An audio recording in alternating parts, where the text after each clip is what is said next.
Nasamsam ang tinatayang 6,800,000 halaga ng shabu sa isinagawang anti-illegal drug operation ng Butuan City Police Station 2 sa pamamagitan ng bypass sa Purok 16, Barangay Doongan, Butuan City, bandang alas 7:16 ng umaga nito lamang Agosto 5 taong kasalukuyan. Kinilalang naarestong sospek na si alias Meme, isang high-value individual, 34 na taong gulang, babae, may asawa at residente ng Barangay Kainodan, Marawi City. Sa operasyon, nakumpiska sa sospek ang tinatayang 1 kilo ng shabu na may standard drug price na 6,800,000 piso. Nasa kustodiya na ngayon ng Butuan City Police Station 2 ang suspect at nakumpiskang droga para sa tamang disposisyon.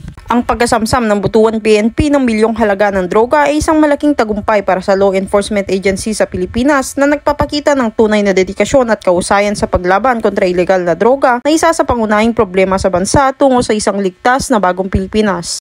Mula dito sa Police Regional Office 13, ako ang iyong PNN Correspondent, Patrolwoman Karen E. Malilin, alagad ng batas, taga-taguyod ng Balitang Pulis.